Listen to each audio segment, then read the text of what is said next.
Ngopi ini Arif Afandi, pagi ini kita bersama dengan Mas Taufan Mahdi.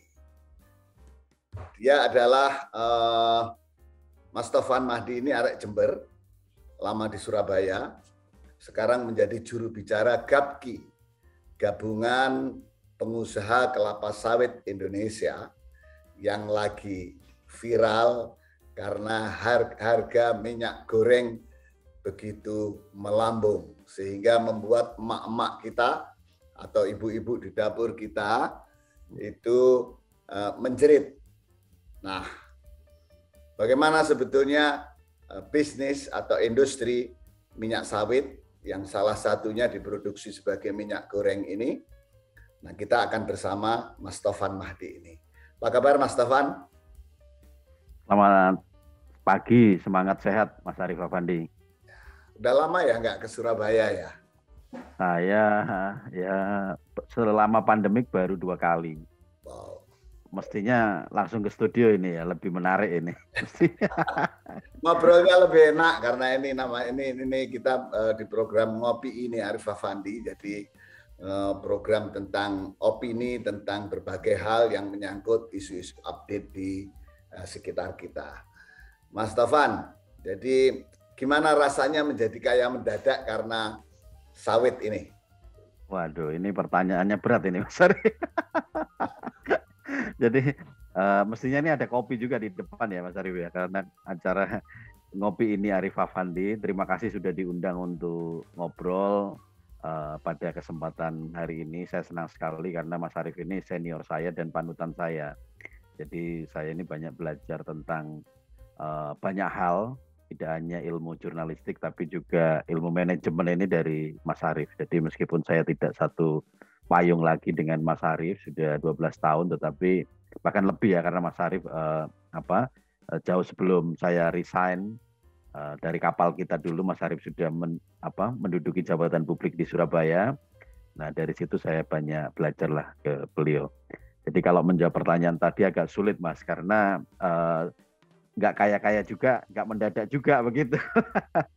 Tetapi sebetulnya kalau pertanyaan itu paling pas itu disampaikan kepada teman-teman petani sawit, Mas Arif. Okay. Teman-teman petani sawit yang kalau kita tahu ya di Indonesia ini sawit ini seperti menjadi berkah lah buat bangsa Indonesia bagi saya, karena kita itu Indonesia ini adalah produsen minyak sawit terbesar di dunia. 47 juta ton itu produksinya dalam 1 tahun. Terus kemudian nomor 2-nya Malaysia itu produksinya nggak sampai separuhnya. Jadi saya sering sampaikan dalam beberapa forum diskusi, ngobrol begitu. Kalau sekarang ada satu sektor atau ada satu komoditi atau ada satu apapun dari Indonesia yang bisa menjadi nomor 1 di dunia, sebutkan, silakan. Apa aja bebas, sektor olahraga boleh, sektor bisnis boleh. Nggak ada yang bisa jawab. Jawabannya cuma satu, sektor minyak sawit. Hanya komoditas minyak sawit. Kalau kita bandingkan misalkan olahraga, badminton juga sering kalah. Sepak bola apalagi ya Mas Arif ya. Nah, kalau sektor bisnis batu bara nggak nomor 1 di dunia. Kopi, kakao, dulu kita punya banyak komoditas perkebunan yang itu menjadi unggulan dan jujukan ya bagi negara-negara lain untuk datang ke kita. Sekarang udah nggak ada, tinggal minyak sawit. Nah, ini berkahnya. Nah, Mas Arif sekarang saya tahu duduk juga sebagai salah satu komisaris ya di BUMN, bidang perkebunan juga. Jadi mestinya Mas Arif juga update. Kalau luas perkebunan sawit di Indonesia ini kan sekarang 16,3 juta hektar. Itu disepakati. Okay. Besar nggak? Sebetulnya nggak besar juga, karena luas daratan di Indonesia itu 190 juta hektar. Jadi nggak ada 10%-nya. Nah, dari 16,3 juta hektar itu Mas Arif, memang persepsi di masyarakat seakan-akan yang punya itu konglomerat, perusahaan-perusahaan besar, ya kan? Padahal faktanya nggak begitu, Mas Arif. Faktanya itu dari 16,3 juta hektar, memang 51%, ya, 51 lebih dari separuh, lebih sedikit dari separuh, itu dikuasai oleh perusahaan besar swasta. Kemudian BUMN, PTP, ada sedikit RNI itu sekitar 7%. Nah, yang sisanya 42% itu Mas Arif dikuasai oleh masyarakat, dimiliki oleh masyarakat yang punya 2 hektar, 4 hektar, 6 hektar sampai 10 hektar. itu totalnya kebun-kebun masyarakat itu luasnya itu 42% dari 16,3 juta hektar itu. Lumayan dong, berarti kan sampai kalau 16 hampir 8 juta hektar ya. Ya, 7 jutaan lah itu punya masyarakat. Nah, masyarakat ini ada dua. Ada yang memang perkebunan sawit masyarakat yang itu sudah menjadi mitra perusahaan. Biasanya disebut dengan perusahaan perkebunan plasma begitu, inti dan plasma. Kemudian ada juga perkebunan sawit mandiri. Jadi masyarakat yang kemudian lihat sawit ini kok prospek, kemudian tanam kelapa sawit, nah kemudian sawitnya dijual. Nah sekarang kalau Mas Arief lihat ya selama pandemik tahun 2020 bulan Maret, kalau kita lihat di Jawa aja lah, kita kan tinggal di Pulau Jawa, itu semua sektor ekonomi ini kan suffer ya. Apalagi kalau yang bergerak di sektor pariwisata, kemudian sektor perhotelan, bahkan retail itu ambles semua lah karena pandemi COVID. Kalau Mas Arief lihat data-data di sentra-sentra perkebunan kelapa sawit di Indonesia, ambil contoh di Riau misalkan, coba dilihat data-data ekonomi di Provinsi Riau, itu seperti nggak ada krisis karena pandemik, Mas. Jadi kalau kita lihat jualan-jualan sepeda motor, jualan mobil, kalau di Jawa itu tahun 2020, bahkan sampai semester 1 2021 itu belum penuhnya pulih, bahkan 2020 itu anjlok. Di provinsi seperti Riau, Kalimantan Tengah, kemudian di Kalimantan Timur, seperti itu, penjualan kendaraan bermotor itu naik, begitu. Oke. Nah, itu siapa yang menopang? Artinya sebetulnya minyak sawit ini dapat berkah juga dari pandemi ya?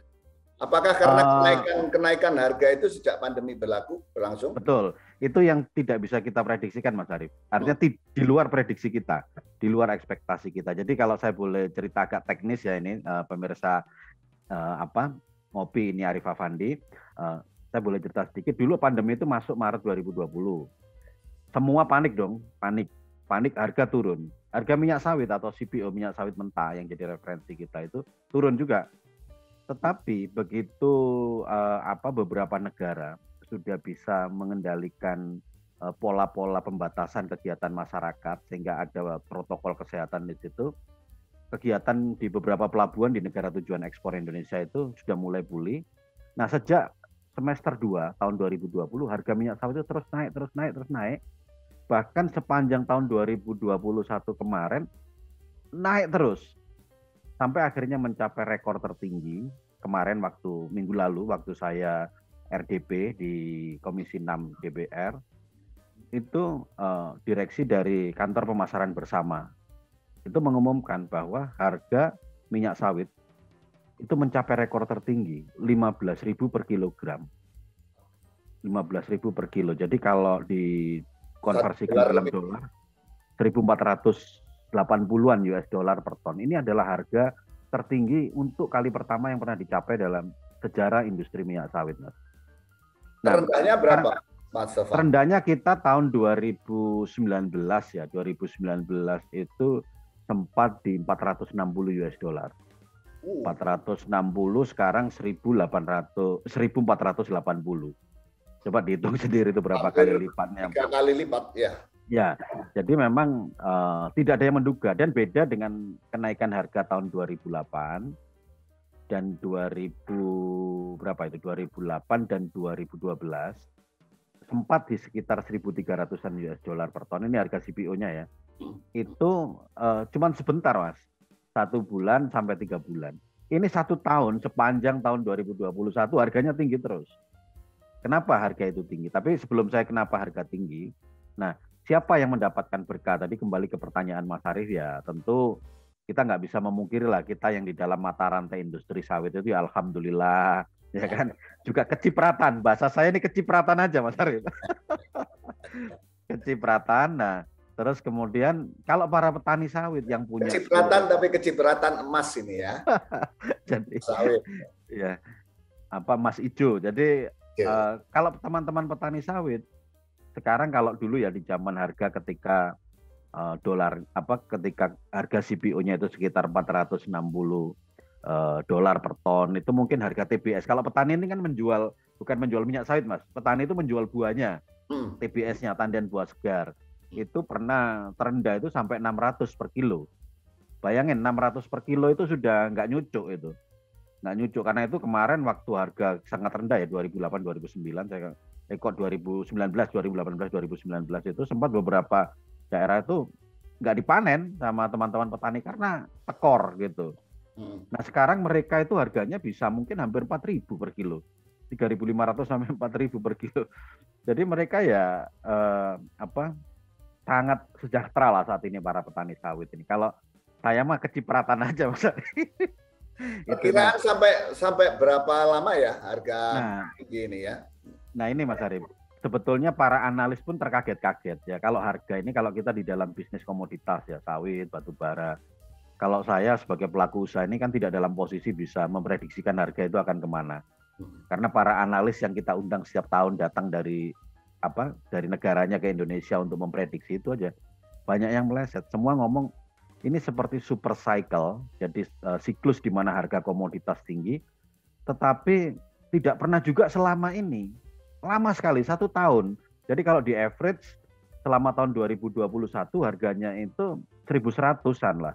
1.100 US dollar. Jadi kalau biaya produksi gampangannya itu kalau perusahaan berapa sih per ton ya mungkin sekitar 400-an US dollar per ton.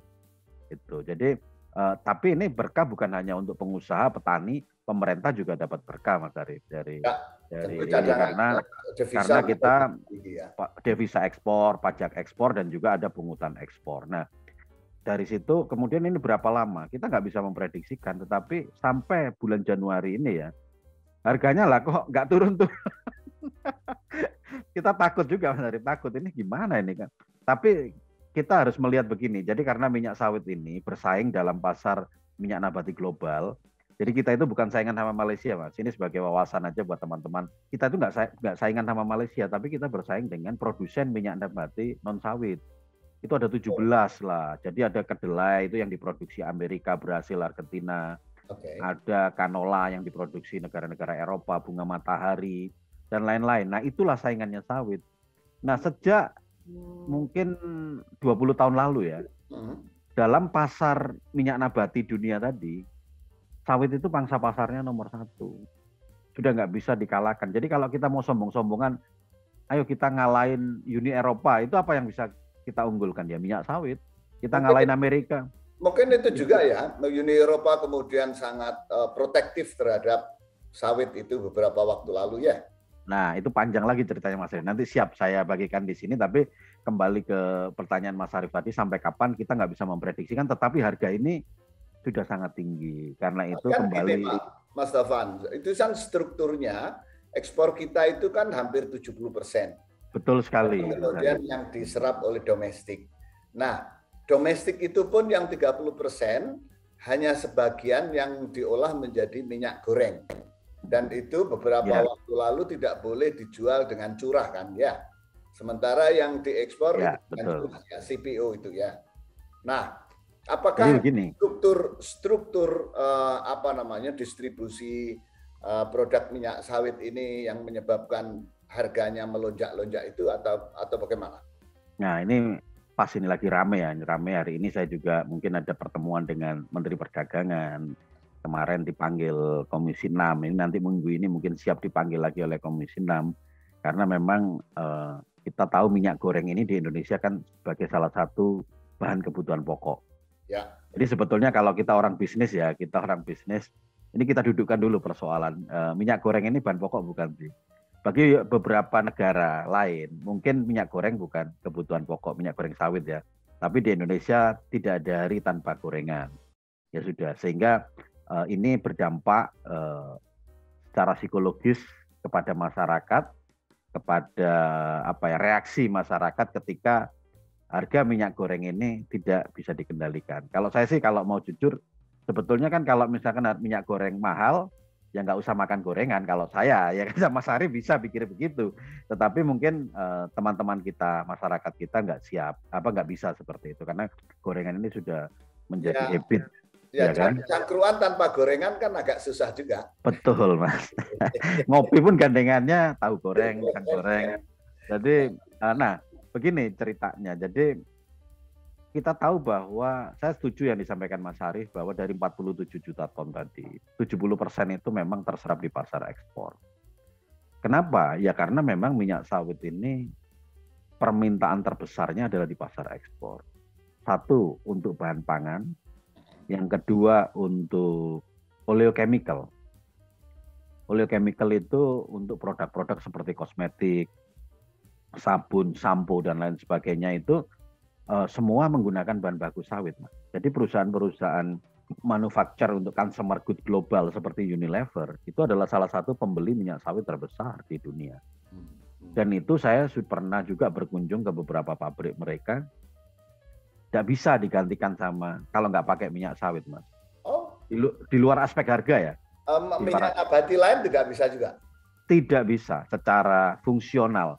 Terlepas dari aspeknya. Kalau harga memang kita lebih kompetitif karena tadi saya belum cerita dibandingkan minyak nabati yang dihasilkan Amerika atau Eropa itu produktivitasnya lebih tinggi. Jadi 1 hektar itu kan kita bisa memproduksi minyak sampai 6 ton per tahun. Kalau kayak bunga matahari atau canola atau kedelai atau soya itu mungkin untuk menghasilkan 1 ton per tahun itu mereka butuh 6 sampai 10 hektar. Jadi lebih butuh lahan lebih luas, kita enggak. Itu semakin susah untuk disalib. Nah, karena itu juga harganya juga makin kompetitif ya kalau itu ya. Karena itu dibandingkan di par dengan harga minyak nabati non sawit, memang kita lebih kompetitif. Coba Mas Arif misalkan ngomong minyak goreng. Kalau datang ke beberapa supermarket besar itu kan ada minyak goreng selain sawit kan ada itu bunga matahari, ada soya, ada canola. Itu kan ada. Coba dilihat harganya.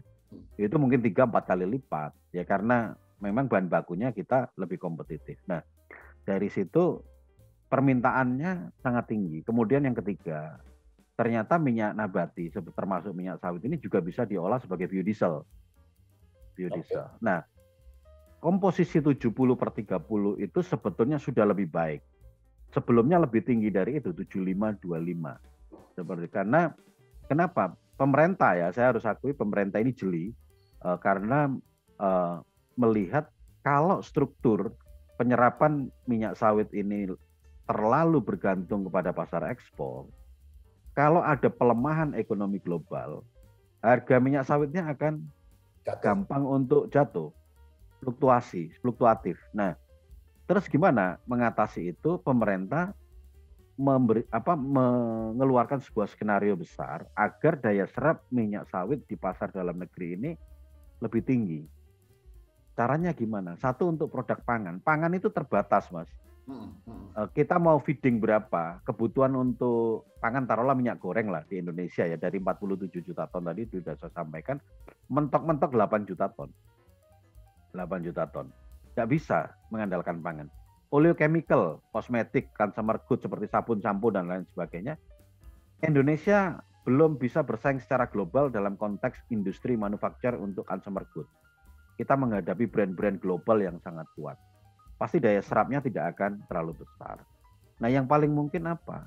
Akhirnya program yang disebut dengan mandatory biodiesel. Okay. Mandatory biodiesel yang sekarang itu baurannya B30. Apa itu Pak mandatory biodiesel? Jadi sekarang kalau teman-teman ya pemirsa ngopi ini Arif Afandi itu kalau pakai mobil yang berbahan baku solar yang 5.500, 30% dari solar itu menggunakan minyak sawit, campuran minyak sawit. Nah, dengan blending antara diesel dan minyak sawit ini, itu daya serap minyak sawit di pasar dalam negeri langsung meningkat sampai hampir menjadi 7 juta ton, hampir sama lah dengan food, sekitar 8 dibanding dengan harga nabati lain. Bahan bakar, bagaimana pricingnya? Oh, kalau sekarang memang lebih tinggi harga minyak sawit. Jadi sebetulnya kalau ini ngomong biodiesel ya Mas, kalau ngomong biodiesel tadi, jadi teman-teman yang menggunakan solar itu 30% ada minyak sawitnya. Sekarang lagi disiapkan sama pemerintah naik jadi 40% bauran. Ini satu-satunya negara di dunia yang memproduksi biodiesel itu sampai campurannya itu dengan minyak nabati itu sampai 30%. Malaysia itu masih B7. Nah, ini memang yang ngangkat harga, Mas. Nah, sekarang gimana mekanisme bisnisnya? kan kalau kita ini energi diesel apa bahan bakar ini kan yang bisa menjual ini Pertamina. Jadi biodiesel ini off-taker-nya Pertamina. Pasti rugi dong Pertamina kemudian diwajibkan oleh pemerintah untuk membeli biodiesel. Karena kalau dia beli diesel lebih murah. Tetapi ini program wajib, program mandatori. Nah, bagaimana menutup selisih harga? Nah, karena itulah pemerintah kemudian mengeluarkan kebijakan yang disebut dengan pungutan ekspor. Jadi kalau kita mau ekspor sawit ini Mas Arif, minyak sawit turunannya, kita itu kena dua sebetulnya potongannya. Yang pertama, kita sebut dengan pajak ekspor. Pajak ekspor itu masuknya ke APBN. Satu keranjang ya, one basket di APBN, kita nggak tahu itu dari mana, udah itu masuk ke pemerintah. Kemudian yang kedua ada disebut dengan pungutan ekspor atau levy. Atau pungutan ekspor ini tidak masuk ke APBN, dana inilah yang dikelola oleh BLU, Badan Layanan Umum di bawah Kementerian Keuangan yang namanya Badan Pengelola Dana Perkebunan Kelapa Sawit. Dana yang dikelola oleh BPDPKS inilah yang kemudian digunakan salah satunya untuk menutup selisih harga antara harga diesel dengan harga FAME-nya, dengan harga biodieselnya. Itu apakah ini termasuk kemudian yang menutup untuk subsidi minyak goreng misalnya ke masyarakat itu? Nah, betul Mas. Jadi begini. Satu, selain untuk subsidi biodiesel, yang kedua ini untuk riset. Jadi semua dana ini yang dikelola BPDP Kelapa Sawit Kementerian Keuangan tadi bisa digunakan sepanjang tujuannya untuk pengembangan sektor kelapa sawit. Ya kan, untuk kampanye positif, acaranya Mas Arif misalkan ketika ngobrolin sawit seperti ini, itu punya potensi juga untuk mendapatkan pembiayaan dari BPDP Kelapa Sawit. Karena ini adalah untuk mendukung kemajuan sektor kelapa sawit. Kemudian untuk kegiatan riset, termasuk untuk mendukung tadi yang 42% masyarakat tadi, peremajaan sawit rakyat, itu dibiayai, disubsidi 30 juta per hektar. Jadi kalau tanamannya sudah 25 tahun, misalkan Mas Arif punya kebun di Riau, sebagai petani Mas Arif, kemudian ini sudah 25 tahun, mau saya replanting. Nah itu per hektar Mas Arif dapat subsidi 30 juta dari pemerintah, dari dana. Nah, minyak goreng bagaimana? Minyak goreng itu diambilkan dari dana itu juga, Mas. Awalnya memang nggak bisa dipakai untuk stabilitas harga, tetapi kemudian aturannya diubah dan sekarang kemudian memungkinkan bahwa dana perkebun yang dikelola oleh BPDPKS tadi juga bisa digunakan untuk stabilisasi harga minyak goreng. Karena itu ketika harga minyak goreng mahal seperti ini, pemerintah mengambil, itu kalau nggak salah yang diambil untuk subsidi harga 14.000 per liter ini sekitar 7 triliun. Uangnya ada Mas, uangnya ada dan sekarang kita menikmati harga. Seberapa kuat keuangan ini untuk mensubsidi atau menjaga stabilitas harga minyak goreng? Begini, ini jawabannya akan agak panjang mestinya karena kita harus sadar bahwa kebijakan satu harga 14.000 kemarin yang sudah ditetapkan melalui Peraturan Menteri Perdagangan nomor 3 tahun 2022 itu diputuskan menurut saya agak mendadak. Dadakan karena memang kondisi harga minyak goreng yang tidak terkendali. Masyarakat sudah teriak dan ini kan Mas Arief orang politik sensitif secara politis ya kan. Begitu. Jadi harus dikendalikan. Maka pemerintah mengambil langkah 14.000. Tetapi sampai kapan itu kan bisa seperti ini. Nah, kita harus dalam konteks ini kita mungkin bisa belajar dari Malaysia, Mas. Malaysia itu punya minyak goreng kemasan 1 liter yang disubsidi. Harganya kalau disetarakan rupiah 8.500. Karena itu kemarin banyak wartawan nanya, Pak, di Malaysia kok bisa 8.500? Kita kok masih 14.000? Begitu. Padahal sudah disubsidi, itu masih dibandingkan dengan Malaysia. Malaysia itu kebijakan ini sudah sangat lama. Jadi pengambil kebijakan di Malaysia sudah tahu bahwa dalam 1 tahun, jadi samalah orang Melayu sama kita, mereka juga suka mengkonsumsi gorengan. Dalam 1 tahun itu ada siklus di mana permintaan minyak goreng ini akan sangat tinggi, Mas. Misalkan Lebaran, Imlek, Natal, begitu itu biasanya tinggi. Karena itu produsen minyak goreng di Malaysia harus memproduksi minyak goreng subsidi seharga 8.500 per liter. Sehingga ketika ada kondisi harga minyak sawit tinggi seperti itu, mereka udah siap barangnya nih. Ada. Nah kita nggak menyiapkan itu. Jadi buffernya lewat stok ya, bukan buffer lewat subsidi ya? Tidak, ya itu juga harga subsidi juga, harga subsidi, tetapi produsen-produsen memang diwajibkan untuk memproduksi itu. Nah kalau kita ini dadakan kemarin itu, sebetulnya sudah ada program minyak kita itu yang minyak goreng 11.000 ya kalau nggak salah harganya itu, tetapi itu nggak cukup untuk mengatasi situasi sekarang. Karena itu diambil jalan pintas, 14.000 sebetulnya kan subsidi ke pengusaha. Itu kan 3.000 Mas, yang dana dari BPDB. Jadi kita memproduksi minyak goreng, kita bisa ajukan klaim ke BPDB kelapa sawit senilai Rp3.000 per liter. Jadi ini Rp3.000 per liter ini yang dibayar oleh BPDB. Tetapi sebetulnya berarti harga rasionalnya sebetulnya 11.000 ya Mas Tovan ya? Bukan harga rasional. Kalau dengan harga CPO yang sekarang, sebetulnya Mas Arief itu 3.000 itu ya, 3.000 subsidi 3.000 itu kalau untuk kemasan premium ya, seperti beberapa merek yang kemasannya baik, itu sih nggak cukup sebetulnya. 14.000 itu masih tidak nutup HPP? Sebetulnya masih perusahaan masih keluar uang untuk itu, nggak cukup. Kan kita pernah sampai harga minyak goreng sampai 20.000. Ya, pernah. Nah, pada saat itu kan memang itu mekanisme pasar karena harga minyak sawitnya tinggi, sehingga harga minyak goreng di pasarnya kan harus kita pungkiri nggak bisa kita tahan kalau nggak naik. Nah, ketika harga minyak goreng itu naik sedemikian, kemudian diambillah. Sebenarnya kemarin itu lewat operasi pasar Mas awalnya. Operasi pasar, terus kemudian setelah itu operasi subsidi. Pasar nggak efektif. Efektif, terus kemudian subsidi. Subsidi ini sebetulnya hanya untuk minyak goreng kemasan 1 liter. Itu bukan kemasan premium. Tetapi ternyata kita mungkin juga perlu, ini juga tantangan juga buat kita semua, buat pemerintah dunia usaha, bahwa ke depan kita juga harus lebih siap dengan untuk menyiapkan packaging yang 1 literan itu untuk minyak goreng non premium lah yang subsidi. Nah sekarang sudah final keputusan melalui Permendak nomor 3, minyak goreng kemasan premium dan tidak premium itu harganya 14.000 begitu. Nah yang untuk minyak goreng premium itu mestinya secara bisnis hitung-hitungannya 3.000 tadi sebetulnya masih kurang. Tetapi itu kita tidak dalam berusaha ini, pelaku usaha sektor kelapa sawit anggota GAPKI ini nggak cuma ngejar cuan Mas gitu ya. Jadi ini sudah panggilan negara, pemerintah menetapkan kebijakan 14.000 per liter, kita dukung itu. Dan kita dukung, kita produksi besar-besaran. Mana yang lebih untung bagi kemudian produsen minyak sawit CPO? Dilempar kepada retail untuk minyak goreng dengan kemudian ekspor. CPO dalam pasar minyak sawit, dalam pasar minyak nabati itu acuan harganya sama harga internasional.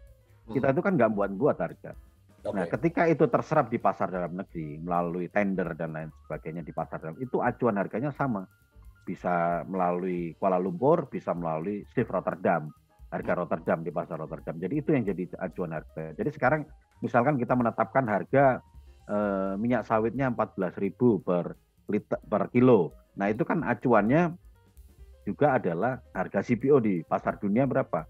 1.450-an US dollar per ton. Jadi memang ini sangat, jadi tidak ada dikotomi bahwa ketika di pasar ekspor lebih menguntungkan atau di pasar dalam, tidak seperti itu. Nah ketika di pasar dalam negeri tentu kita sebetulnya situasinya adalah barangnya itu ada. Bukan karena minyak sawitnya diekspor kemudian harganya menjadi mahal. Bukan seperti itu. Ini logika yang di masyarakat yang salah menurut saya. Ya, karena itu kan logika sederhana kan.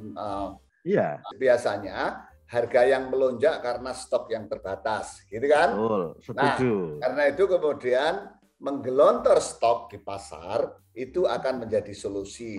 Dan itu sebetulnya solusi pemerintah juga beberapa waktu lalu, tapi tidak efektif. Karena pelaksanaannya operasi pasar juga tidak baik, gitu kan? Gitu kan? Ya. Nah, tapi sebetulnya untuk kasus minyak goreng ini, sumbernya bukan karena stoknya nggak ada. Iya, karena harga dasarnya yang tinggi ya. Nah, ini jadi tidak ada isu terkait dengan pasokan minyak sawit di pasar dalam negeri, nggak ada Mas. Karena strukturnya memang dari dulu sudah seperti itu, gitu loh. Karena memang harga referensi di pasar internasionalnya itu tinggi, Jadi kita mau perbesar kayak apapun, ya penyerapan di pasar domestik untuk makanan itu paling banter 9 juta ton. 8 jutanya untuk minyak goreng, yang lain mungkin untuk margarin dan lain-lain lah. Itu ya sebesar itu. Tetapi karena bahan bakunya ini memang mahal, kita acuan ketika transaksi di dalam negeri juga menggunakan acuan harga internasional. Mau dipakai untuk oleochemical, biodiesel, mau untuk, tapi kita mendukung sepenuhnya kebijakan pemerintah. Hanya kita perlu strategi yang lebih jangka panjang. Jadi nggak ad hoc. Ada begini kita putuskan begini, nggak ad hoc. Tapi mungkin polanya bisa meniru seperti pola yang biodiesel tadi, Mas. Biodiesel. Oh, oke. Okay. Kalau biodiesel itu sebetulnya lebih complicated karena hitungannya kan referensi harganya harus dua. Satu melihat harga CPO-nya, yang kedua lihat harga dieselnya. Harga ya minyak. Kan? Betul. Jadi bisa jadi misalkan di dalam konteks biodiesel harga minyak sawitnya naik, tetapi subsidinya tidak naik. Karena apa? Karena harga minyak mentahnya, dieselnya juga naik, sehingga spreadnya kan sama. Bisa jadi seperti itu. Tetapi dalam konteks minyak goreng, mestinya lebih sederhana. Karena harga acuannya itu hanya satu, hanya harga CPO. Ketika harga CPO-nya naik, otomatis diperlukan dana lebih besar untuk mensubsidi sehingga ada minyak goreng yang memang untuk masyarakat itu, yang itu harganya tetap stabil di situ. Nah, sekarang inilah yang lagi dirumuskan. Jadi lagi dirumuskan kita berdiskusi dengan Kementerian Perdagangan, dengan Menteri Perdagangan juga. Jadi gimana ini kita pasti faktor harga CPO kemana nggak bisa kita masukkan di dalam variabel yang kita nggak tahu ini akan naik atau turun dan lain. Tapi kita seharusnya sudah bisa punya mekanisme yang tepat begitu ketika ada misalkan kalau langka mungkin enggak ya, pasokan minyak sawit itu saya pikir akan sangat cukup lah sampai 1 dekade, 2 dekade ke depan ya kan. Karena sawit itu ajaibnya kan hanya bisa tumbuh dengan baik di daerah Khatulistiwa, Mas, di ekuator ya, Indonesia, Malaysia. Di asal tanamannya di Afrika aja nggak bisa tumbuh dengan baik. Nah ini berkah buat kita. Nah kita harus membuat mekanisme terkait dengan pengendalian harga yang sifatnya lebih jangka panjang. Jadi nggak bisa terus kemudian ada persoalan seperti ini. Karena nanti akan terus terjadi. Dan ini kan sebetulnya siklusnya itu bisa diprediksi. Misalkan kayak mau lebaran, puasa lebaran, Natal, Imlek. Itu pasti akan ada lonjakan permintaan. Dan itu udah siap. Nah, ini tapi sekarang agak panjang juga ya. Karena ini sekarang mendekati Imlek. Kemudian nanti Maret sudah mendekati puasa dan lebaran. Kan begitu ya? Ya, tergantung harga sawitnya juga, harga CPO-nya juga, Mas. Tetapi begini, terkait dengan harga CPO tadi, sudah seberapa tinggi sih ini? Susah memprediksi. Karena kita melihatnya juga harus dengan harga minyak nabati yang lain.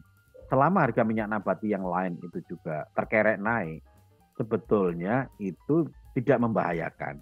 Artinya buat daya saing minyak nabati. Tetapi kalau harga minyak sawit, CPO itu terus kemudian nyalip harga kanola atau harga minyak bunga matahari seperti itu, banyak importir di luar negeri yang akan beralih dari minyak sawit ke minyak nabati yang lain. Tapi ini kan belum ke sana. Nah, itulah yang kemudian harus kita siapkan strategi itu, Mas Arif. Jadi nggak kedandapan, istilah saya itu nggak kedandapan, tapi siap. Intinya terkait dengan minyak goreng ini bukan di pasokan, bukan karena kita itu menjual minyak sawit ke pasar ekspor sehingga nggak ada hubungannya dengan itu. Karena memang harganya mahal. Ya, begitu. Beberapa waktu lalu saya ketemu dengan salah satu orang yang dia bergerak di bidang produksi minyak konsumsi, ya kan? Mereka kan punya asosiasi juga kan, namanya AIMI, ya. Nah, betul.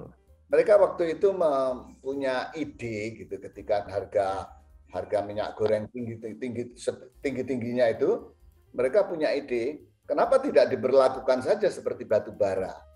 Yang ada larangan ekspor atau membatasi ekspor. Ternyata persoalannya bukan pada stok untuk kasus ini, tapi kepada harga internasional. Mungkin itu bukan solusi ya. Ini bagus sekali nih. Ini memang kalau saya dari beberapa obrolan dengan teman-teman di podcast maupun di TV ini termasuk obrolan yang paling bermutu ini. Karena hostnya ini sudah sangat menguasai sebetulnya dalam struktur bisnis. Gini Mas, jadi gini, kalau ini pendapat saya pribadi, saya tidak membawa nama lembaga, tidak membawa nama organisasi ya. Jadi itu pendapat saya secara pribadi. Jadi eloknya kita itu sekarang kan ada di pasar bebas ya. Jadi masalah pasar itu sebaiknya dikembalikan kepada mekanisme pasar, supply and demand-nya seperti apa. Kalau misalkan ingin meregulasi, kalau ingin mengendalikan ya kan, mengendalikan pasar agar komposisi ekspor dan apa dalam negerinya itu lebih seimbang, eloknya kalau pendapat saya secara pribadi jangan melalui regulasi. Karena kalau regulasi kemudian dilarang, takutnya terjadi distorsi, Mas. Karena sebetulnya demand ya kan di sana itu ada kok. Memang permintaannya besar. Ini kan sebetulnya golden moment buat kita. Demand apa nih? Demand CPO atau demand minyak konsumsi? Demand minyak sawit. Jadi gini, kalau kita lihat struktur ekspor kita ya Mas, dari 47 juta ton, itu kan 70% itu ekspor. Okay. Nah dari 70% diekspor, berarti berapa? 70% itu sekitar 34 juta ton itu ekspor. Dari 34 ya. Okay. 34 juta ton yang diekspor tadi Mas Arief, itu sekitar 60% sudah dalam bentuk minyak olahan, bukan CPO lagi. Okay. CPO itu sudah tinggal 30-40% dari 34 juta ton. Itu juga sebetulnya karena insentif yang diberikan oleh pemerintah. Kalau kita ekspor dalam bentuk minyak sawit mentah, kita bayar pungutannya lebih tinggi, bayar pajaknya lebih tinggi. Begitu daripada kalau kita mengekspor olahan. Karena itulah berkembanglah sektor hilir jadi pengolahan minyak sawit itu. Kan begitu. Jadi sebetulnya minyak curah itu ya yang terbesar sebetulnya yang diekspor ya. Jadi begini, sebetulnya minyak sawit kan curah, betul. Istilah curah itu kan sebetulnya karena tidak packaging kan begitu ya Mas Arief ya. Ya kan begitu. Jadi ya, sebetulnya kita Mas Taufan, karena kemudian ada juga mekanisme yang membuat beban bagi AIMI, beban bagi industri minyak konsumsi sawit ya.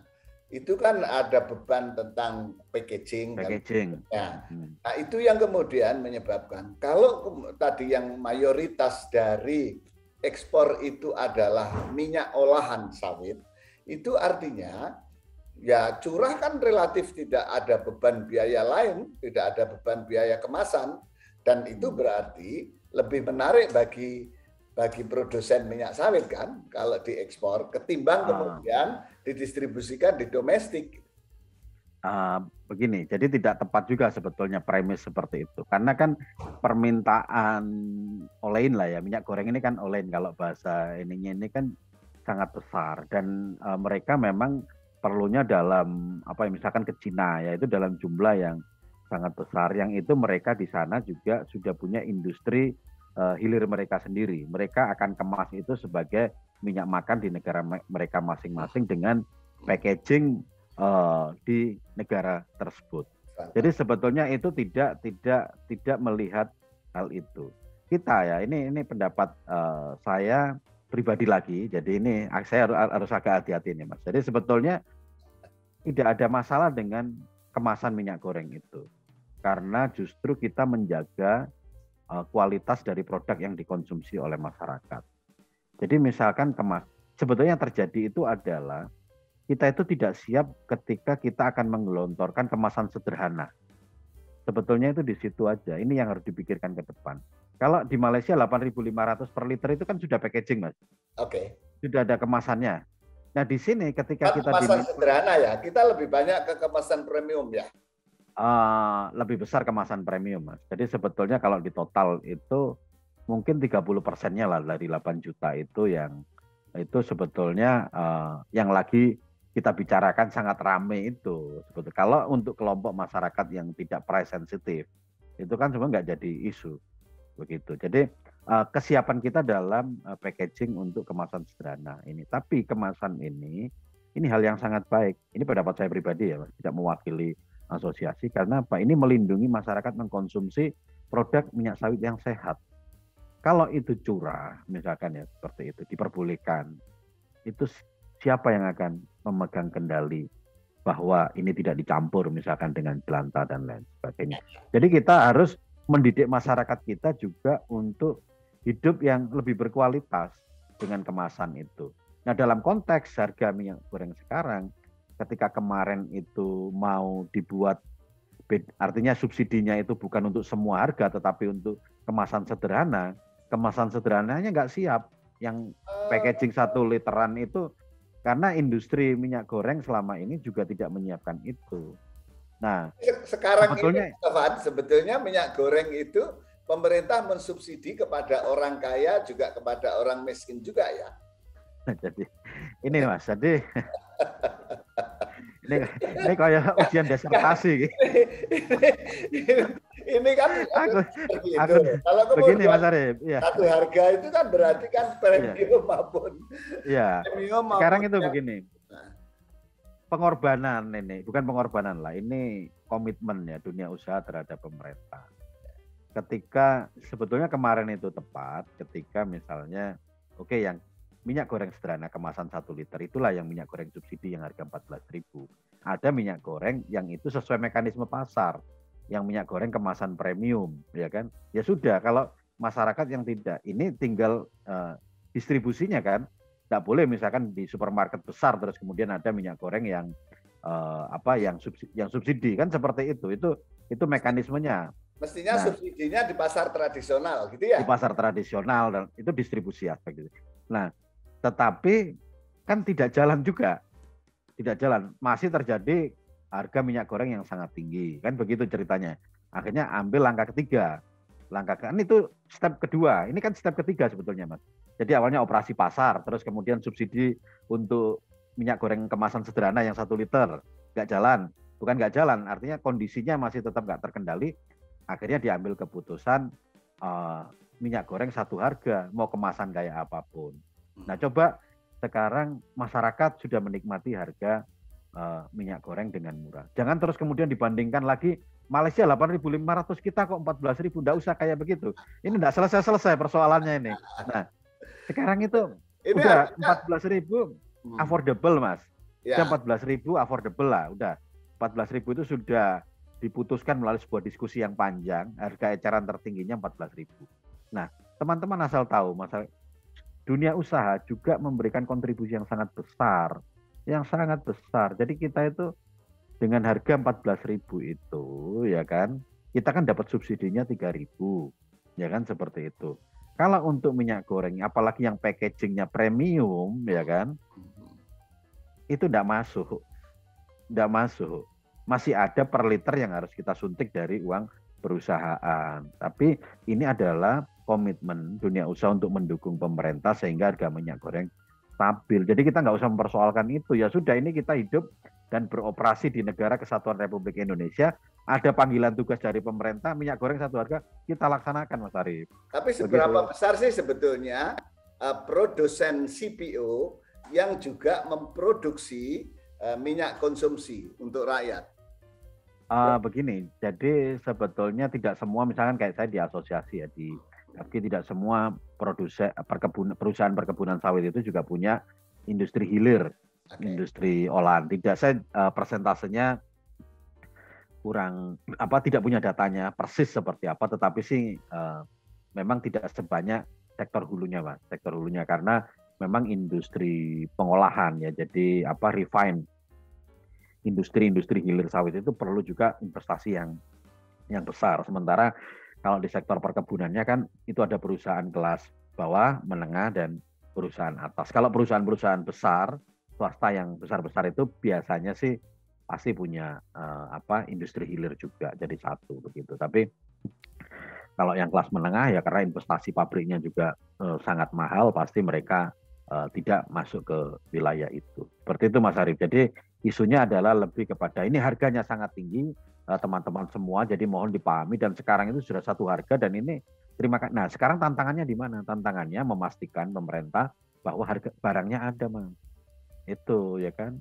Nah, kalau barangnya nggak ada, isunya ini bukan di pasokan lagi, tetapi kok bisa barangnya nggak ada. Ya. Begitu. Jadi itu. Barangnya ada, artinya industri hulunya siap untuk memasok ini, meskipun pricing-nya sedang tinggi-tingginya, dan produsen CPO sekarang problemnya adalah ternyata di distribusi. Dan salah satu distribusi itu adalah pemerintah. Pemerintah ternyata tidak siap dengan menyiapkan packaging yang disubsidi, packaging untuk rakyat kecil lah ya, seperti itu. Begitu ya konstruksinya, Mas Tovan ya. Jadi begini, kita mendukung kebijakan pemerintah terkait stabilisasi harga minyak goreng ini. Oke, by the way gini. Untuk harga 14.000 itu, apakah kemudian produsen CPO juga memasok harga khusus di bawah harga pasar internasional? Enggak, Mas. Jadi gini, satu bukan produsen CPO-nya, tapi produsen turunan minyak sawit. Jadi ada pabrik kelapa sawit, ada pabrik olahan sawit. Yang di sini adalah pabrik yang olahan sawit. Kita referensinya selalu harga internasional, nggak ada harga di bawah. Jadi harganya terbuka, begitu berapa sekarang harga CPO, ya itulah kita jual berdasarkan referensi internasional. Tidak ada kemudian harga yang berbeda seperti itu, nggak ada. Semuanya terbuka dengan mekanisme pasar. Jadi kita berkomitmen untuk mendukung kebijakan pemerintah terkait dengan stabilisasi harga minyak goreng. Jadi ya ini kita tinggal di Indonesia, Mas Arief, kita jangan disebut berkorban lah, kita karena berkah juga, kita dengan harga minyak sawit yang tinggi ini juga berkah buat kita semua begitu. Tapi sekali lagi untuk masyarakat yang menyaksikan ini, mohon dipahami bahwa kenaikan harga minyak goreng kemarin karena memang harga minyak sawitnya sangat-sangat tinggi, dan ini pertama kali dalam sejarah industri minyak sawit harga CPO-nya itu mencapai level seperti yang dicapai sekarang. Itulah kesulitan, karena itu membawa dampak terhadap harga bahan pangan khususnya minyak goreng. Itulah yang sekarang lagi kita pikirkan, tetapi solusinya sudah keluar, kebijakan satu harga, dan itu kita dukung dan kita terima. Cuman kita berpesan bahwa suplai pasokan barangnya di pasar, di masyarakat itu tetap ada. Itu aja sih Mas Arief konsennya, karena sudah selesai sih di level kebijakan. Begitu. Tentu tinggal kembali jangka panjangnya gimana biar kita nggak ketandapan tadi. Itu aja. Sudah bagus lah. Ini win-win solution buat semuanya. Masyarakat happy, pemerintah happy, dan dunia usaha juga mendukung seperti itu. Ya Kak, yang saya terpikir itu Mas Tovan. Jadi produsen CPO itu patokannya kan international price, gitu kan? Iya kan? Ya. Tapi terus kemudian industri olahannya itu harganya dipatok secara politik, misalnya karena regulasi pemerintah 14.000. Padahal kalau hitung-hitungan dari bahan bakunya 14.000 itu tidak memenuhi. Padahal 14.000 itu pemerintah sudah mensubsidi, meskipun itu diambilkan dari dana pungutan ekspor. Pungutan ekspor tadi, dana dari pungutan ekspor tadi. Tapi itu kan sebetulnya itu dana yang sudah diserahkan kepada pemerintah yang dikelola oleh BLU, gitu kan? Yeah. Nah, pertanyaan berikutnya, sampai kapan BLU ini mampu mensubsidi 3.000 kali 8 juta ton per tahun? Kan begitu kan? Katakanlah kalau kemudian tahun depan masih harganya masih menanjak seperti ini. Kan itu artinya tahun depan kan harus disediakan juga subsidi yang sama oleh BLU. Begini Mas Arief. Kan ini beban yang berat. Karena itu harus ada mekanisme yang rasional, yang kemudian itu tidak menjadi beban salah satu, tapi juga tidak mengikuti mekanisme pasar sepenuhnya. Karena apapun juga kalau di Indonesia minyak menjadi sangat berpengaruh terhadap inflasi. Dan pemerintah akan sensitif sekali kalau menyangkut inflasi. Karena itu pemerintah pasti akan berusaha. Tapi segala pricing harga terhadap komoditas-komoditas tertentu termasuk minyak goreng yang itu ditentukan oleh pemerintah itu tidak sehat juga. Kan begitu kan Pak Tovan ya? Ya, jadi begini Mas Arief. Satu, kita sebagai pelaku usaha di sektor kelapa sawit, ya kan, satu tentu terima kasih kepada pemerintah karena berbagai strategi pemerintah terkait dengan industri sawit ini terbukti mengangkat sektor kelapa sawit bahkan di tengah kondisi pandemik. Ya kan, jadi kebijakan untuk meningkatkan daya serap di pasar domestik dengan program mandatory biodiesel. Ini apapun kita lihat, kita tidak bisa memungkiri bahwa tingginya harga minyak sawit sekarang, selain karena permintaan ekspornya tinggi, juga karena permintaan domestiknya juga meningkat sangat tajam karena program mandatory biodiesel. Mandatory itu ya. Apalagi kalau nanti ditingkatkan. Jadi ini kita sangat terima kasih. Apa yang terjadi dengan isu minyak goreng saat ini adalah menjadi bagian dari komitmen kita, tanggung jawab sosial perusahaan kita lah Mas, untuk ikut menjaga stabilitas harga minyak goreng di tingkat masyarakat. Kita sudah nggak hitung-hitungan ini rugi dan lain sebagainya, enggak lah. Kalau sudah itu obligasi ya, sudah kewajiban kepada negara, itu saya tidak akan mendiskusikan pada aspek terlalu detail di situ, karena tadi sudah saya sampaikan atas nama saya sebagai pribadi, kalau hitung-hitungannya ya jelas 3.000 pasti tidak cukup.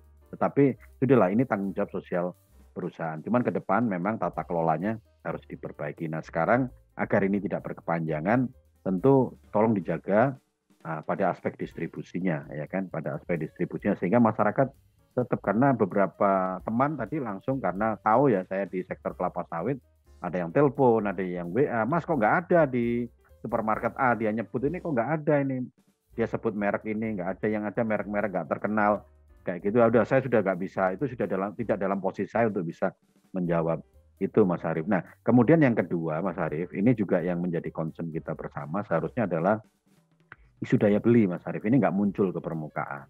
Kita itu punya tantangan yang sangat besar terkait dengan peningkatan daya beli masyarakat. Tapi kita tahu situasi ini pandemik, kondisi ekonomi masih belum stabil dan lain sebagainya. Jadi karena kalau daya beli ini membaik, tentu isu-isu seperti harga minyak goreng dan lain sebagainya tidak akan seramai ini seharusnya. Tetapi ya udahlah, ini adalah isu sensitif, sangat rentan dengan isu politis, ya kan. Jadi ini memang menjadi, tapi kita begini, kita sebagai pelaku usaha pokoknya mendukung setiap kebijakan pemerintah, karena berkah industri sawit dengan harga CPO yang tinggi ini juga karena kebijakan pemerintah. Masa terus kemudian pemerintah minta segitu kita masih menawar atau nggak mungkin lah Mas Arief seperti itu.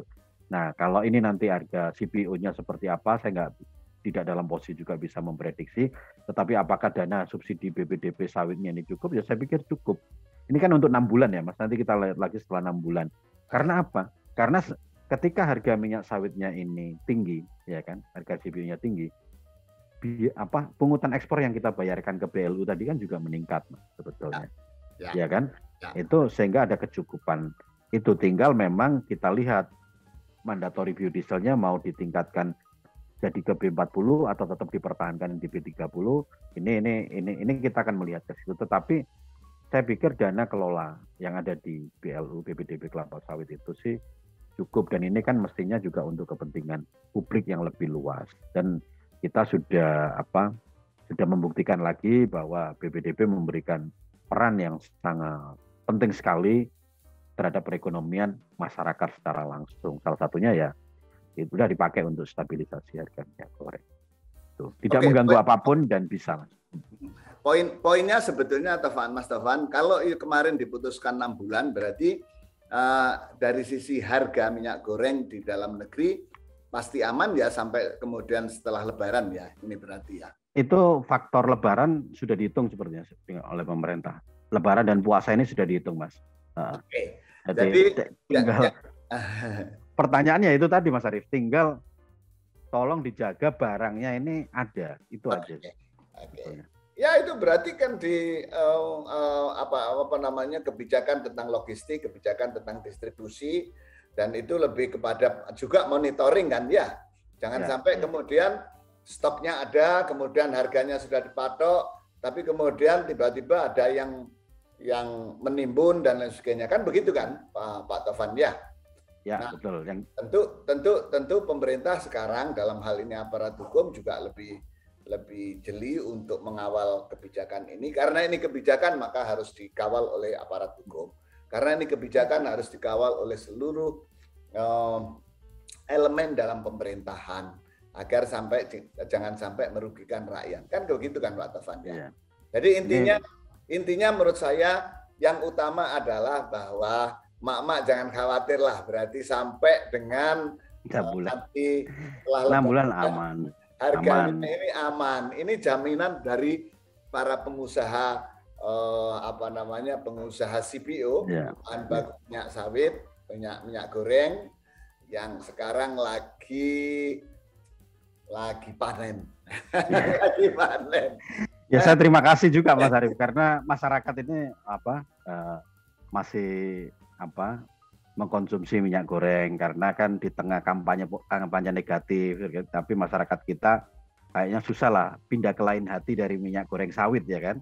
Minyak goreng kan macam-macam, ada sawit, ada bunga matahari, tapi yang menjadi idola di sini minyak goreng sawit. Tapi kalau kemudian dari sisi harga minyak sawit itu lebih murah, ya pasti akan susah juga untuk, kecuali orang yang berpikir bahwa minyak nabati yang lain itu lebih higienis. Jadi itu pasti level kelas menengah ke atas lah yang berpikir untuk berpindah itu kan. Tetap lebih sehat minyak sawit, Mas Arief. Oh ya? Sebetulnya iya, karena ada satu proses yang proses hidrogenasi atau secara teknis begitu, sehingga minyak sawit ini sebetulnya lebih sehat dibandingkan minyak nabati yang lain. Tetapi itu kurang terkomunikasikan di masyarakat kelas menengah atas, sehingga kesannya mereka itu lebih bergengsi atau lebih sehat kalau mengkonsumsi minyak nabati, yang minyak goreng yang terbuat dari bukan sawit. Nah, itu sih sebetulnya hoax atau itu mitos, ya kan. Minyak sawit lebih sehat. Ya, Mas Taufan, kalau begitu ngopi bareng lah, siaplah untuk kemudian mensosialisasikan bahwa minyak sawit atau minyak goreng bahan sawit itu lebih sehat. Ya. Betul Mas Arief, saya sangat setuju sekali, karena memang tugas kita ini besar. Kalau saya di dunia komunikasi kebetulan ya saya termasuk perintis lah dalam bidang komunikasi di industri sawit. Masih perlu banyak teman, Mas Arief. Perlu banyak teman, dan saya pikir ini kita harus semakin solid sehingga minyak sawit ini benar-benar tidak saja menjadi produk konsumsi yang buat masyarakat Indonesia, tetapi juga di dunia internasional kita itu sebagai komoditas yang juga sustainable. Istilahnya kalau mengkonsumsi minyak sawit ya kita mendukung terhadap pencapaian Sustainable Development Goal seperti apa. Itu tantangan-tantangan yang harus saya capai, tetapi sampai hari ini ya tentu itu semua masih proses. Ini Mas Arief talkshow-nya luar biasa, pertanyaan-pertanyaannya sangat bermutu ini.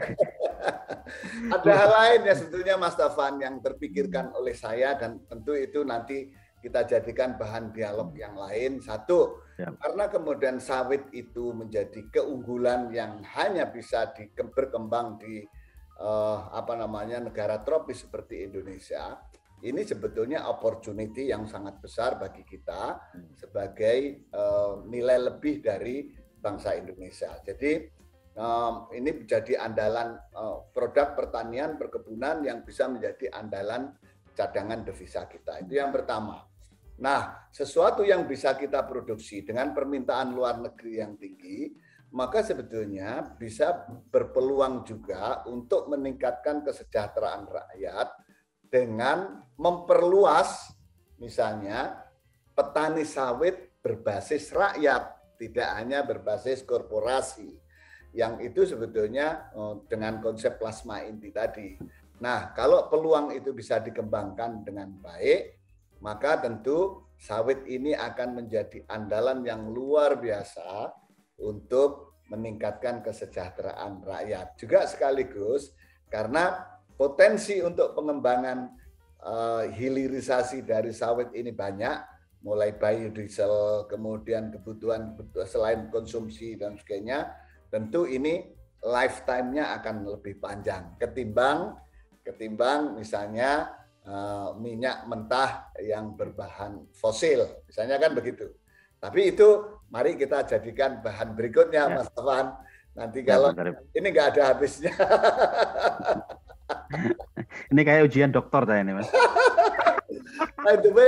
Terima kasih Mas Taufan. Jadi saya senang sekali dialog ngopi ini Arief Affandi ini bersama Mas Taufan. Saya kira ini kita akan melanjutkan dengan tema-tema yang terkait dengan sawit ke depan, sehingga kemudian bagaimana kita menumbuhkan komoditas sawit ini menjadi sesuatu yang betul-betul menjadi unggulan dari bangsa Indonesia yang tidak dimiliki oleh yang lain. Sekarang kita sudah menjadi nomor 1 sebagai eksportir CPO.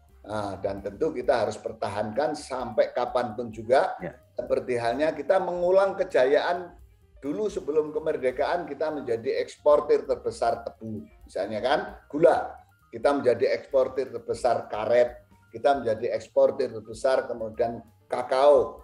Nah, yang itu semua sekarang kita tertinggal jauh dari sawit karena tata kelola. Saya kira banyak hal yang membuat kita bangsa ini besar.